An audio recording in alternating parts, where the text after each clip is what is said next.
ரொம்ப கஷ்டமாக இருக்குது லாஸ்ட் மூவி. பட் இருந்தாலும் அவரோட ஸ்க்ரீனில் ஃபஸ்ட் டைம் நான் ஃபஸ்ட் ஷோ பார்க்குறேன். ரொம்ப ஹாப்பி. அந்த லாஸ்ட் சீன் ரொம்ப எமோஷ்னலாக இருந்தது. கம்ப்ளீட்டாக என்ஜாய் பண்ண படத்தை worth the wait of 7 months நான் சொல்லுவேன். செம்ம மாசா இருந்தது. லீக்கான படம் மாதிரியே இல்லை சுத்தமாக. ஆனால் ஒரு சீன் கூட பார்க்கல, ஆனால் செம்ம சூப்பராக இருந்தது. ராவண மவன்டா அப்படின்ட்டு அந்த பாட்டு ஸ்டார்ட் ஆகும் போதே பைக்கில் வர சீன் தான் அந்த மாதிரி கிளாஸாக இருந்துச்சு. செம்ம ஓவராலாக ஃபுல்லாகவே செம்மையாக இருந்துச்சு. எப்போ தளபதி இளைய தளபதின்னு வர்றது மாமா அதை போட்டோன்னே எல்லாருமே எழுந்து நின்று கத்தி அது ஒரு மாதிரி செம்ம வைபா இருந்தது. அது எப்படி சொல்றேன்னு தெரியல. அது ஆக்சுவலி நீங்க ஃபீல் பண்ணா அது உங்களுக்கு தெரியும். நல்லா இருக்கு. ஏங்க ஆன்லைனில் பார்க்குறோம் வேஸ்ட்டுங்க. அதாவது ரோட்டில் இருக்க சின்ன பசங்க கிட்ட கூட கேட்குறான், என்கிட்ட 7 GB படம் இருக்கா வேணுமான்னு. 6 மாதம் வெயிட் பண்ணி வந்து இந்த படத்துக்காக 4 மணி நேரம் 5 மணி நேரம் கவுண்டரில் நின்று டிக்கெட் வாங்கி அந்த ஃபோனில் பார்க்குறதுக்கும் தியேட்டரில் பார்க்குறதுக்கும் டிஃப்ரென்ஸ் இருக்கும். ரொம்ப கஷ்டமாக இருக்குது லாஸ்ட் மூவி. பட் இருந்தாலும் அவரோட ஸ்க்ரீனில் ஃபஸ்ட் டைம் நான் ஃபஸ்ட் ஷோ பார்க்குறேன். ரொம்ப ஹாப்பி.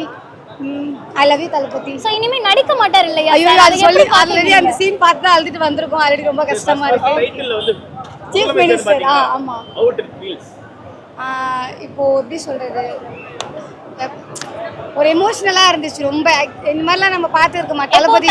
தளபதினு வரும். இப்போ சீஃப் மினிஸ்டர் ரொம்ப எமோஷனல். தளபதி. ஆமாம். படம் எப்படி மேம் இருக்கு? சோ சாரோட லாஸ்ட் படம் இல்லையா? 10 சாரோட லாஸ்ட் படம் இல்லையா? எப்படி பாக்குறீங்க? நல்லா இருந்துச்சு. இல்ல லாஸ்ட் டைம் நடிக்க மாட்டேன்னு சொல்லிட்டார்ல, அந்த ஒரு மூமெண்ட் உனக்கு? அந்த லாஸ்ட் சீன் ரொம்ப எமோஷ்னலாக இருந்தது. பட் ஆனால் அந்த ஃபுல் இதாக பார்க்கும்போது சிஎம் ஆயிட்டாரு. அது பார்க்கும்போது ஸோ ஸ்க்ரீன்ல வந்து முதலமைச்சர் ஜோசப் விஜய் வருது இல்லையா? எப்போ நம்ம இளைய தளபதின்னு பார்த்துருக்கோம். இந்த ஸ்க்ரீன்ல இப்படி பார்க்கும்போது இந்த நேம் எப்படி இருந்தது? குஸ்பம்ஸ் மூமெண்ட் தான். 5 நாள் டிக்கெட் போட்டிருக்கோம். Okay ma'am. இல்லை மேம், அனிருத் சாரோட மியூசிக்ல எப்படி இருந்தது? அதே மாதிரி ஸ்க்ரீன்ல வந்து எப்போ நம்ம இளைய தளபதின்னு பார்த்துருப்போம் இல்லையா? இப்போ வந்து முதலமைச்சர் ஜோசப் விஜய் ஒரு மாதத்துக்கு முன்னாடி பிள்ளைங்க டெய்லி பார்த்துட்டே தான் இருக்காங்க. ஸ்டார்டிங் சீன்லேருந்து எண்டிங் சீன் வரைக்கும் அந்த எக்ஸைட்மெண்ட் லெவல் கம்மியாகாம ரொம்ப சூப்பராக இருந்தது படம் ஃபுல்லாக. ஸ்க்ரீன் பிளே ஆகட்டும், பேக்ரவுண்ட் ஸ்கோர் ஆகட்டும் ரொம்ப நல்லா இருந்தது. ஆஸ் யூஷுவல் ஒரு தளபதி படம் எப்படி இருக்கணுமோ அந்த மாதிரி இருந்தது. தனியாக இதில் காமெடி ட்ராக்குன்னு எதுவும் இல்லை. பட் அந்த ஆக்ஷன் சீக்வன்ஸ் ஆகட்டும், இல்லை அந்த சென்டிமெண்ட் ஆகட்டும், ஸ்ட்ராங் மெசேஜ் டு சொசைட்டி எல்லாமே ரொம்ப நல்லா இருந்தது. கம்ப்ளீட்டாக என்ஜாய் பண்ண படத்தை worth the wait of 7 months நான் சொல்லுவேன். படம் நல்லா இருக்கு. சாரோட லாஸ்ட் ஃபிலிம் எப்படி பார்க்குறீங்க நீங்கள்? செம்மையா இருந்துச்சு. சூப்பராக. லாஸ்ட் படம் தான் கஷ்டம். ஒரு உள்ள ஸ்டடி மெட்டீரியல். இது படம் தாண்டி உள்ள அவ்வளோ டேட்டாஸ் இருக்கு. படமே பொலிட்டிக்கல் தான். அது 2 விஷயம் இருக்குல்ல. பெண்களுக்கான படம். பெண்ணோட அப்பாவும் ஜெயிச்சிருக்காரு. ஒரு பெண் பயப்படக்கூடாது சமூகத்தில். முக்கியமான விஷயம் எந்திரன் படம் சங்கர் சார் வந்து அந்த படத்தில் சொல்லியிருப்பாரு, நம்ம மிலிட்ரியில் ஏன் ரோபோட்டிக்ஸ் வரக்கூடாது, உயிர்கள் இழக்கப்படாது அப்படின்னு சொல்லிட்டு முக்கியமான விஷயம் அன்றைக்கி சொல்லியிருப்பாரு. இது நிறைய இந்தியன் கவர்மெண்ட் கவனிச்சிருக்கான்னு நினைக்கிறேன். எனக்கு எவ்வளோ டெக்னாலஜி வருது. எலான் மஸ்க் ஸ்பேஸ் சொல்கிறாரு நாளைக்கு பிரெயின் சிப்னு ஒன்று இன்சர்ட் பண்ண போகிறாங்க. இந்த மாதிரி விஷயம் போயிட்டுருக்கு. ஸோ அது ரொம்ப முன்னாடியே அவர் சொல்லியிருப்பாரு. அது கண்டிப்பாக பண்ணுவாங்கன்னு நினைக்கிறேன். பட் இன்றைக்கி எப்படி ஆயிருக்குன்னா, அங்கே மிலிட்ரி யூஸ் பண்ணணும்னு சொன்ன அதே ரோபோட்டிக்ஸ் இன்றைக்கி ஜனநாயகன் படத்தில் ஆப்போசிஷன் வந்து மிலிட்ரி அட்டாக் பண்ணுது. அந்த மாதிரி விஷயம் உள்ள இருக்குது. செம்ம மாசா இருந்தது. லீக்கான படம் மாதிரியே இல்லை சுத்தமாக. ஆனால் ஒரு சீன் கூட பார்க்கல, ஆனால் செம்ம சூப்பராக இருந்தது. லீக் ஆனாலும் நான் திருப்பியும் வந்து ஈவினிங் ஷோ நான் போய் பார்க்க போகிறேன் படத்தை. அவ்வளோ சூப்பராக இருந்தது. செம்ம மாசா காமிச்சிருந்தாங்க தளபதியை. ரொம்ப எமோஷ்னலாக ஆயிடுச்சு. லாஸ்ட்டில் வந்து அவர் வீடியோலாம் போட்டு காமிச்சு ஒரே அழுகையாக ஒரு மாதிரி எமோஷ்னலாக ரொம்ப கஷ்டமாக இருக்குது. லாஸ்ட் டான்ஸ் அதுக்கப்புறமா வந்துட்டு அது எங்கேயுமே இன்ஸ்டாகிராம்லாம் நம்மளுக்கு வரல. ஆனால் அதை வந்து தியேட்டரில் பார்த்தே ஆகணும். 10 நிமிஷத்துக்கு தளபதி டான்ஸ் ஆடினாரு. செம்ம சூப்பராக இருந்தது. இந்த மாதிரி படம் இது வரைக்கும் பார்த்துட்டே இல்லை, பார்க்க போகிறதும் கிடையாது. ஏன்னா இது அவர் கடைசி படம்.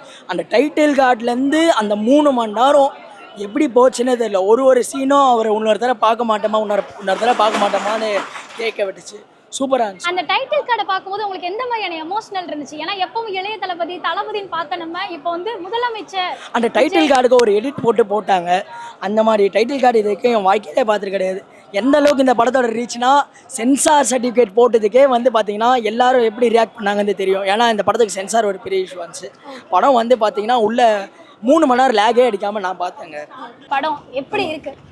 பாடல்லேருந்து போயிடலாம். ஜனநாயகன் ஜனநாயகன் ஜனநாயகன் ஜனநாயகன் தளபதி தளபதி தளபதி தளபதி தளபதி தளபதி தளபதி தளபதி சிஎம் தளபதி. ஜனநாயகன் மாசினுக்கு பஞ்சமே இல்லை. ஃபுல்லாக பயங்கர மாசு. ராவண மவன்டா அப்படின்ட்டு அந்த பாட்டு ஸ்டார்ட் ஆகும் போதே பைக்கில் வர சீன் தான் அந்த மாதிரி கிளாஸாக இருந்துச்சு. செம்ம ஓவராலாக ஃபுல்லாகவே செம்மையாக இருந்துச்சு. இது வந்து வெறும் பகவந்த் கேசரி மாதிரி மட்டும் இல்லை, இதில் வந்து விஜய் அண்ணனுக்காக நிறைய பாலிடிக்ஸ் கண்டென்ட்லாம் நிறைய ஆட் பண்ணியிருக்காங்க. அதே மாதிரி பெண்களுக்கான நிறைய முக்கியத்துவம் கொடுத்து நிறைய சீன்ஸ் வச்சுருக்காங்க. அந்த அப்பா பொண்ணு பாண்டிங் ரொம்ப ரொம்ப சூப்பராக இருந்துச்சு. அந்த குட்டி பொண்ணு சீரியலில் நடிப்பாங்க, நான் பார்த்துருக்கேன் அவங்கள. அல்டிமேட், அவங்கள பார்க்கும்போது ரொம்ப ரொம்ப ஹாப்பியாக இருந்துச்சு ஸ்க்ரீனில். ஓகே, லாஸ்ட் படம் இதுக்கு மேலே நடிக்க மாட்டார், அந்த நடிச்சாருன்னா நல்லா இருக்கும். அந்த சாட்டிஸ்ஃபேக்ஷன் படம் கொடுத்துருச்சா தோணுதா? ஃபுல்ஃபில்டு. அனிருத் சார் எந்த அளவுக்கு வேற லெவல். அவர் எப்பயுமே வேற லெவல் தான், நல்லா இருந்துச்சு. Okay thank you. இப்போ ஆன்லைன்லயே வந்து ஆல்ரெடி மூவி வந்து ரிலீஸ் ஆயிடுச்சு. ஆனா நீங்க தியேட்டர்ல தான் பாப்பேன்னு சொல்லிட்டு வந்திருக்கீங்க இல்லையா? சோ அந்த ஆன்லைன்ல பார்த்தவங்களுக்கு என்ன சொல்ல விரும்புறீங்க? அது வந்து இவ்வளோ கஷ்டப்பட்டு படம் எடுக்கும் போது நேரடியாக பார்த்தா தான் மக்களோட உண்மையான ரசனையை பார்க்க முடியும். எல்லாராலையும் வந்து அது வந்து ஒரு மாஃபி மாதிரி இருக்கு. இதான் ரியாலிட்டி. ஓகே, டிவிக்கோட ரெஃபரன்ஸ்லாம் கொண்டு வந்திருக்காங்களா? எப்படிமா? டிவிக்கு கண்டிப்பா அது பிரதிபலிக்குது.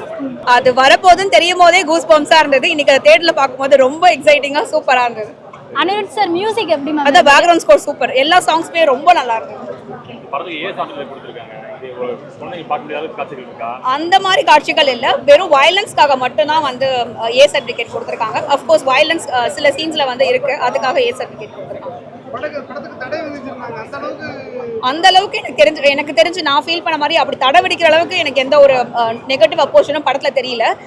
பட் அது ஏன் அப்படின்றது தெரியல. பட் இன்னைக்கு பார்த்தது ரொம்ப ஹாப்பியா இருக்கு. ஆடி முடிச்சோடனே ஒரு மாதிரி எல்லாருக்குமே கஷ்டமாயிடுச்சு. அவ்வளவுதான், இதுதான் லாஸ்ட் டான்ஸா? இந்த டைட்டில் பார்த்தப்ப எப்படி மேம் இருந்தது? சோ எப்போ தளபதி இளைய தளபதின்னு வருது, இப்போ மாமா அதை போட்டோன்னே எல்லாருமே எழுந்து நின்று கத்தி, அது ஒரு மாதிரி செம்ம வைபா இருந்தது. அது எப்படி சொல்றேன்னு தெரியல. அது ஆக்சுவலி நீங்க ஃபீல் பண்ணா அது உங்களுக்கு தெரியும். நல்லா இருக்கு படம் ஃபுல்லா. ஆக்சுவலி சொல்லணும்னா படம் லீக் ஆனது வந்து தளபதிக்கு நல்லதுதான். அந்த மாதிரி தான் ஆக்சுவலி படம் இருந்தது. ரொம்ப சூப்பரா இருந்தது. ஃபுல் எல்லாரும் சொன்னாங்க இது பாலிடிக்ஸ்க்காக எடுத்த படம். ஆமா, பாலிடிக்ஸாக எடுத்த படம் தான். ஆனா அப்படியே பாலிடிக்ஸ் ஓரியன்டாவே இல்லை, ஒரு மாதிரி ஃபேன்ஸ்க்காகவும் பாலிடிக்ஸ் ரெண்டுமே சேர்ந்து ஒரு மாதிரி மிக்சடா நல்லா தான் இருக்கும். எல்லாருக்கும் வந்து பார்த்தீங்கன்னா அந்த ரோபோட்டிக்ஸ் பாட்டு ஆர்சி வார்ஃபயர் லேக் ஆச்சுன்னு சொன்னாங்க. என்ன பிரச்சனைனா இது வந்து தமிழ்நாடுக்கு புதுசாக வந்த கான்செப்ட், நிறைய பேருக்கு புரியல. இது வந்து பார்த்தீங்கன்னா இப்போ இருக்கிற ஜென்ரேஷனுக்கு ஏற்ற கான்செப்ட். ஏன்னா next generation robots take over வந்து அதுக்கு ஏற்ற கான்செப்ட் இதுதான். அதை பற்றி இதில் நல்லா யூஸ் பண்ணியிருக்காங்க. இதை ஏஐ யூஸ் பண்ணியிருக்காங்க. கிராஃபிக்ஸ் அனிமேஷன்லாம் சூப்பராக இருந்துச்சு. இது மமிதா பைஜு அண்ட் பூஜா எப்படி ஆக்ட் பண்ணியிருக்காங்க? பூஜா ஹெட் வந்து பார்த்திங்கன்னா அவங்க பாட்டு சூப்பராக பண்ணியிருக்காங்க. மமிதா பைஜு வந்து பார்த்திங்கன்னா நான் ஒரு 3 படமாக வந்து தமிழ் படம் வந்து மோஸ்ட்டாக நடிச்சிருப்பாங்க, 3 இல்லைனா 4 தான். பட் இந்த படத்தில் வந்து அவங்க மேக்ஸிமம் எஃபர்ட் போட்டு சூப்பராக நடிச்சிருக்காங்க. ஓவரால் படம் வந்து இவ்வளோ நாள் வெயிட் பண்ணுறதுக்கு ஒர்த்து. ஏன்னா விஜய் அண்ணனை வந்து ஒரு மாஸ் ஆக்டராக பார்க்கணுன்னு நினைப்பாங்க. அந்த மாஸுக்கு பஞ்சமே இல்லை. ஃபுல்லாக அடி வெளுத்துருக்காரு. எதுக்கு ஏ கொடுத்தாங்கன்னு இப்போ தான் தெரியுது. ஃபுல்லாக அடி பொலை குத்து பயங்கரமாக பண்ணியிருக்காரு. அதனால் அதே மாதிரி என்னென்னா ஜனநாயகனும் அவர் தான், பணநாயகனும் அவர் தான், கலெக்ஷனும் அவர் தான், எலெக்ஷனும் அவர் தான். ஏன்னா இப்போது ஜனநாயகன் கலெக்ஷனில் அவர் வந்து பணநாயகன்னு ப்ரூவ் பண்ண போகிறாரு. என்ன ஒன்றுனா அவர் இதுமேட்டு நடிக்க மாட்டார் அப்படின்றது தான் ரொம்ப ரொம்ப ஒரு வருத்தமான ஒரு விஷயம். அட்லீஸ்ட் ஒரு கேமியோ, ஒரு சின்ன சின்ன ரோல்ஸ் அந்த மாதிரி நடித்தாலுமே கொஞ்சம் ஹாப்பியாக இருக்கும். ஏன்னா ஒரு ஃபுல் படம் அவருக்கு நடிக்க டைம் இருக்குமான்னு தெரில. பட் ஒரு சின்ன கேரக்டர் மாதிரி நடுவில் ஒரு ஸ்பெஷல் அப்பியரன்ஸ் மாதிரி வந்துட்டு போனால் கூட நம்ம தேட்டரில் பார்த்து என்ஜாய் பண்ணலாம். அது ஒன்று தான். அவரை ஸ்க்ரீன்லேயும் மிஸ் பண்ணக்கூடாதுன்னு நினைக்கிறோம். பட் பார்க்கலாம் அவருக்கு எப்படி. நீங்கள் ஸ்க்ரீனில் மிஸ் பண்ணிடுவீங்களா? அந்த மூமெண்ட் எப்படி பார்க்க? அது ரொம்ப வருத்தமாக இருக்குது. அது வந்து அவர் அனௌன்ஸ் பண்ணும் போதே இது வந்து இந்த மாதிரி இருக்கக்கூடாது அப்படின்னு. முதலமைச்சர் ஆனதும் ரொம்ப ஹாப்பி தான். பட்டு ஸ்க்ரீனில் தானே நம்ம அவரை நிறைய என்ஜாய் பண்ணியிருக்கோம். அவர் எலெக்ஷனில் நிற்கிறாரு சொன்னதுக்கப்புறம் தான் எல்லாருமே நியூஸ் சேனலே பார்க்க ஆரம்பித்தோம். முன்னெல்லாம் பார்லிமெண்ட்லாம் பார்க்கவே மாட்டோம். நிறைய பேருக்கு வந்து யார் சிஎம், யார் வார்டு கவுன்சிலரு, யார் நிற்கிறாங்கன்னு கூட தெரியவே தெரியாது. ஆனால் இப்போ இருக்கிற எல்லாருக்குமே வந்து சிஎம் யார் நிற்கிறாங்க அந்தளவுக்கு தெரிஞ்சுக்கிறாங்க. ஓரளவுக்கு பாலிடிக்ஸ் நாலேஜ் இருக்குன்னா அது விஜய் அண்ணனால மட்டும்தான்.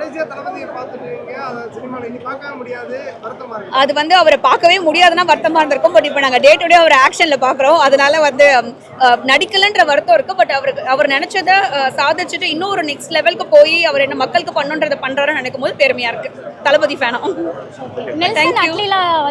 கேமியோ வந்திருந்தாங்க. அது ஆக்சுவலி வந்து சர்ப்ரைஸாக இருந்தால் நல்லா இருந்திருக்கும். பட் படம் லேட் ஆகிறதுனால எல்லாருமே ஒரு இன்டர்வியூவில் சொல்ல ஆரம்பிச்சிட்டாங்க கேமியோ கேமியோ வந்திருக்கோம் ஸோ அது எக்ஸ்பெக்டட் தான். But it was nice seeing them on the screen. Okay. செம்மையா இருந்திருக்கும். இன்னும் நிறைய ஓட்டு கிடைச்சிருக்கும் ஆக்சுவலி.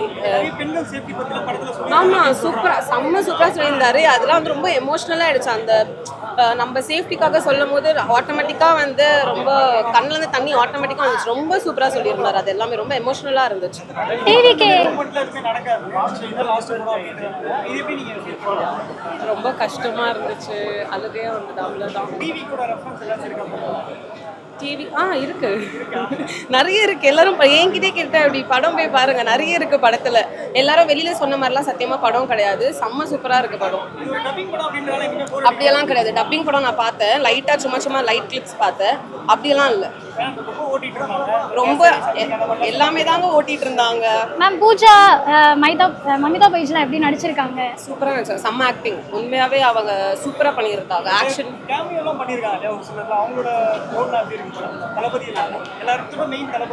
எல்லாமே மெயின். அவங்களோட கேமியோ எல்லாமே நல்லா இருக்குது.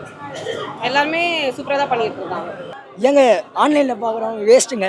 அதாவது ரோட்டில் இருக்க சின்ன பசங்க கிட்ட கூட கேட்குறான், என்கிட்ட 7 ஜிபிக்கு படம் இருக்கா வேணுமான்னு. 6 மாதம் வெயிட் பண்ணி வந்து இந்த படத்துக்காக 4 மணி நேரம் 5 மணி நேரம் கவுண்டரில் நின்று டிக்கெட் வாங்கி அந்த ஃபோனில் பார்க்குறதுக்கும் தியேட்டரில் பார்க்குறதுக்கும் டிஃப்ரென்ஸ் இருக்கும். அப்போ வந்து சிஎம் விஜய்னு வந்திருக்காரு. இப்போ வந்து அந்த எடிட்டோட சேர்த்து பாருங்கள், அப்போ தெரியும்.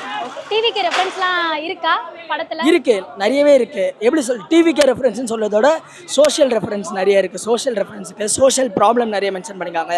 இந்த கள்ளக்குறிச்சியில் அந்த கள்ளச்சாராய மேட்டில் மென்ஷன் பண்ணியிருக்காங்க உள்ள. ஓகே சார், இனிமேல் சார் நடிக்க மாட்டாங்க அப்படின்ற ஒரு வசனத்தை வந்து சொல்லிட்டாரு. இதை எப்படி பார்க்குறீங்க? ஒரு எமோஷ்னலாக அது கடைசியாக படம் முடிஞ்சதுக்கப்புறம் ஒரு எடிட் போட்டாங்க. அந்த பார்த்துட்டு தியேட்டரில் அழுவாமல் வெளில போனது யாருமே கிடையாது. அவரோட ரசிகராக இருந்தாலும் இல்லைனாலும் அழுவாமல் யாருமே வெளில போகல. அவர் கட்சி தொடங்கி 2 இயர்ஸில் சிஎம் ஆகிட்டாரு. இது வந்து ஒரு பெரிய ரெக்கார்டு. அதுதான் அவர் வந்து திரைத்துறையிலையும் ஒரு ரெக்கார்ட் பண்ணிட்டாரு, அரசியலில் மாபெரும் ரெக்கார்ட் பண்ணிட்டாரு. ரெக்கார்டுக்கு மேலே ரெக்கார்டுன்னு சொல்லலாம். ஏன்னா இதுக்கு முன்னாடி அவர் வந்து ஒரு வார்டு கவுன்சிலராக இருந்ததில்லை, ஒரு எம்எல்ஏ எம்பியாக இருந்ததில்லை, வேற ஒரு இயக்கத்தில் இருந்ததில்லை. அவங்கள போய் மீட் பண்ணியிருக்காரு, பட் வேறு கட்சியிலையும் இருந்ததில்லை. ஸ்ட்ரெயிட்டாக சிஎம். அதெல்லாம் வந்து யாராலையுமே நினச்சி பார்க்க முடியாது. நிறைய பேர் வந்தாங்க, முடியல. பட் ஆனால் விஜய் அண்ணனால் முடிஞ்சிருச்சு. அந்த நம்பிக்கையை அவர் கண்டிப்பாக நல்லா பண்ணுவார்னு நினைக்கிறேன். ஏன்னா ரொம்ப பெரிய எக்ஸ்பெக்டேஷன் இருக்குது. அதை நல்லா பண்ணார்னா ரொம்ப ரொம்ப ஹாப்பி. இது என்னென்னா, விஜய் அண்ணன் பர்த்டேக்காக அவருக்கு வந்து ஏதாவது எழுதி போஸ்ட் பண்ணலாம் அப்படின்னு சொல்லியிருந்தாங்க விஷஸை. இப்போ நான் வந்து விஜய் அண்ணனுக்காக பாட்டு பாடி தான் எனக்கு வந்து ஒரு ஐடென்டிட்டியாக மாறிச்சு. ஏன்னா நான் ஒரு 5 பாட்டு எழுதி விஜய் அண்ணனுக்காக தேட்டரில் பாடியிருக்கேன். பட் லியோவுக்கு பாடினது தான் எனக்கு வந்து ஒரு பெரிய ஐடென்டிட்டியாக மாறிச்சு. அதனால் அந்த லியோவுக்கு பாடின பாட்டு, அதுக்கப்புறம் நான் எழுதின 5 பாட்டுமே விஜய் அண்ணனுக்காக எழுதிட்டேன். இதில் அதை அப்படியே அந்த போஸ்ட் பாக்ஸில் போட்டிருப்பேன். ஹாப்பி பர்த்டே அந்த விஷஸும் போட்டு அனுப்ப போகிறேன். அதுக்கு தான் எழுதி வச்சிருக்கேன். ப்ரோ லாஸ்ட் கவர்மெண்ட் தான் வந்து படத்தை வந்து லீக் பண்ணிட்டாங்க, அவங்களால தான் ரிலீஸ் ஆகல அப்படிலாம் ஒரு டாக் போயிட்டு இருந்தது. அதை பற்றி நீங்கள் என்ன சொல்ல வரீங்க?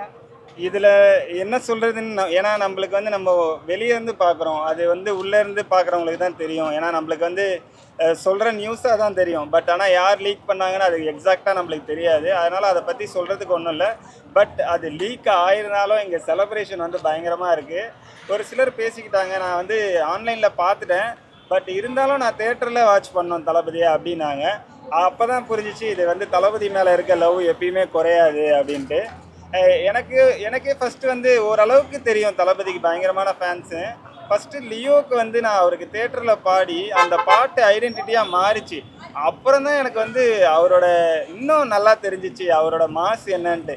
ஏன்னா நான் நிறைய ஹீரோவுக்கு பாடியிருக்கேன், பட் ஆனால் விஜய் அண்ணனுக்கு பாடினது வந்து ரொம்ப பெரிய ரீச்சாக இருந்துச்சு. என்ன எங்கே பார்த்தாலும் நீங்கள் தானே அது அப்படின்னு கேட்பாங்க. அது ரொம்ப ஹாப்பியாக இருந்துச்சு. இப்போ என்னென்னா ஒரு சிஎம்க்கு நம்ம ஒரு பாட்டு தேட்டரில் பாடி ஃபேமஸ் ஆகிருக்கோம் அப்படின்னும் போது ரொம்ப ரொம்ப ஹாப்பியாக இருக்குது. மேம் இப்போ ஆன்லைனில் ஆல்ரெடி படம் வந்து ரிலீஸ் ஆயிடுச்சு. ஸோ நீங்கள் வந்து தேட்டரில் தான் பார்ப்பேன்னு சொல்லிட்டு வந்திருக்கீங்க இல்லையா? அவங்களுக்கு அது ஆன்லைனில் பார்த்தவங்களுக்கு என்ன சொல்லுவீங்க? வெயிட் பண்ணி பார்த்துருக்கலாம், பட் அவங்களுக்கு அந்த பொறுமை இருந்திருக்காது. நிறைய விஜய் ஃபேன்ஸே ஆன்லைனில் பார்த்துருப்பாங்கன்னு நினைக்கிறேன், அந்த எக்ஸைட்மெண்ட் தாங்க முடியாமல். பட் நான் என்ன சொல்வேன்னா, வெயிட் பண்ணி பார்த்துருக்கலாம். ஃபர்ஸ்ட் டைம் இது ஸ்க்ரீனில் பார்க்கும்போது ஒரு வேற லெவல் எக்ஸ்பீரியன்ஸாக இருந்தது. தேங்க்யூ. இல்லை அதான் நான் இப்போ அஸ்வினோத் சார் வந்து கரெக்டான டேட்டா கொடுத்துருக்காரு. சொல்லணுமேனு சொல்ல. ஏன் சொல்கிறேன்னா, இந்த நேட்கான விஷயமும் உள்ளே இருக்குது, எல்லாமே உள்ளே வச்சுருக்காங்க. இப்போ இந்த படம் இன்றைக்கி தான் ரிலீஸ் ஆகணும்னு சொல்லிட்டு யாரும் பிளான் பண்ணி பண்ணலை. இது என்றைக்கோ வந்திருக்க வேண்டியது இன்றைக்கி யதார்த்தமாக இன்றைக்கி வந்துருச்சு. நீட்க்கு குரல் கொடுத்துருக்காரு முதலமைச்சர், எல்லா பக்கம் போயிட்டுருக்கு. நாங்கள் வந்து இப்போ கூட்டணி கட்சியாக இருக்கிற திருமாவளவன் ஐயாவும் அங்கே போயிருக்காரு, எதிர்கட்சி அவங்களும் அங்கே இருக்காங்க, இவரும் குரல் கொடுத்துருக்காரு. ஸோ எல்லா விஷயமும் இருக்குது. இன்னொரு விஷயம் என்னன்னா, அவங்க ஃபேர் நீட்டுன்னு சொல்கிறாங்க, இங்கே பேன் நீட்டுன்னு சொல்கிறாங்க. ரெண்டுத்துக்கு டிஃப்ரென்ஸ் இருக்குது. பேன் நீட்னா மொத்தமாக வேனிஷ் பண்ணுறாங்க, அங்கே வந்து கசிவாயிருச்சு, இதுக்கான நடவடிக்கை எடுன்னு சொல்கிறாங்க. ஸோ இதுக்கு என்ன விஷயம் நான் சொல்ல வரேன்னா, இந்த படத்துக்குள்ள சொல்லியிருக்காங்க, அங்கே இது வந்து ஃபெடரல் கண்ட்ரி நம்மளுது, இது வந்து யூனியன் கிடையாது. ஒவ்வொரு ஸ்டேட்டுக்கு தனி பவர்ஸ் இருக்குது, எல்லாம் சேர்ந்து நம்ம ஃபெடரல் கண்ட்ரியாக இருக்கும். ஸோ இதுக்குள்ள மதச்சார்பற்ற நாடு, இது வந்து எல்லாமே இங்கே தான் இருக்காங்க. ஒட்டுமொத்த உலகத்துலையுமே நம்ம மட்டும் தான் ஒரு வெர்சடைலான ஒரு கண்ட்ரி. கல்ச்சர், பழங்காலத்தில் தமிழ் முன்னோடி, டெவலப் பாப்புலேஷன்லேருந்து எல்லாமே. எதுக்கு சொல்கிறேன்னா, நீட்டுக்கு அது அதே இன்னொன்று அதுக்கு ஒரு பதில் வச்சுருக்கேன். நான் தமிழ்நாடு ஃபுல்லாக இப்போ 1300 கிலோமீட்டர் நான் பயணம் பண்ணிட்டு வந்திருக்கேன். அது ஒரு இது விஷயம் சொல்கிறேன், மக்கள்கிட்ட போய் கோரிக்கை செய்து வந்திருக்கேன்.